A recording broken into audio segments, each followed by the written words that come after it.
আসসালামু আলাইকুম বন্ধুরা, বিশ্ববিদ্যালয়ে ভর্তি প্রস্তুতির একটি গুরুত্বপূর্ণ আপডেট ভিডিওতে তোমাদের সবাইকে স্বাগত জানাচ্ছি।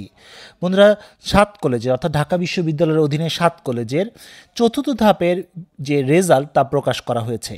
আগামী 28 সেপ্টেম্বর তারিখের মধ্যে যারা চতুর্থ মেইটে প্রথমবারের মতো চান্স পেয়েছো তাদের অবশ্যই আগামী 28 সেপ্টেম্বরের মধ্যে আগাম টাকা পরিশোধ করতে হবে, অর্থাৎ 3000 টাকা তোমাদেরকে দিতে হবে।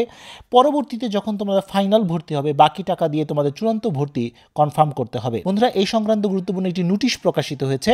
চলো বন্ধুরা, নোটিশটি আমরা বিস্তারিত জেনে নিই। বন্ধুরা, তোমরা স্ক্রিনে দেখতে পাচ্ছ এখানে যে নোটিশটি প্রকাশিত হয়েছে, যেখানে বলা হয়েছে ঢাকা বিশ্ববিদ্যালয়ের অধিভুক্ত সরকারি 7 কলেজ, প্রকৌশল ও প্রযুক্তি কলেজ, গার্হস্থ্য কলেজসমূহ আন্ডার গ্র্যাজুয়েট প্রোগ্রামে চতুর্থ ধাপের বিষয় বরাদ্দ 24 সেপ্টেম্বর প্রকাশ করা হয়েছে।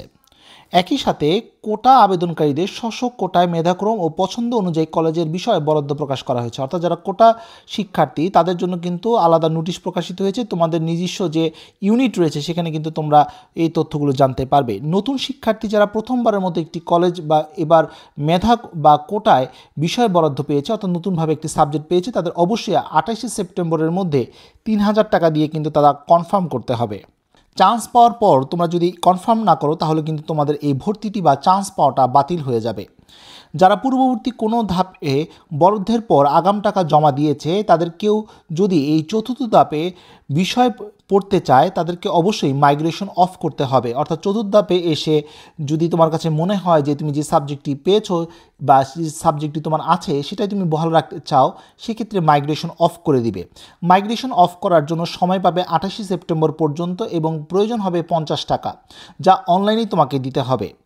অটো মাইগ্রেশন বন্ধ করা হলে তা পুনরায় চালু করা যাবে না। একবার যদি তুমি অটো মাইগ্রেশন অফ করে দাও সেটা কিন্তু আর তুমি অন করতে পারবে না। তাই বুঝে শুনে সিদ্ধান্ত নিতে হবে। যে সকল শিক্ষার্থী আগের কোনো ধাপে বরাদ্দকৃত বিষয়ে অটো মাইগ্রেশন বন্ধ করে দিয়েছে তাদের আসলে কিছুই আর করার নেই। অর্থাৎ আগের মেইটে যারা তোমরা অটো মাইগ্রেশন বন্ধ করে দিয়েছো, যে সাবজেক্টটি তোমরা বহাল রেখেছো সেটাই কিন্তু পরবর্তীতে চূড়ান্তভাবে তোমাদেরকে ভর্তি হতে হবে। এখন কিন্তু অটো মাইগ্রেশন অন করার কোনো সুযোগ নেই। অর্থাৎ একবার অফ করলে সেটা তোমরা অন করতে পারবে না। গার্হস্থ্য বিজ্ঞান ইউনিটে উত্তীর্ণ সকল শিক্ষার্থী সাক্ষাৎকার আগামী 28 সেপ্টেম্বর তারিখে অনুষ্ঠিত হবে।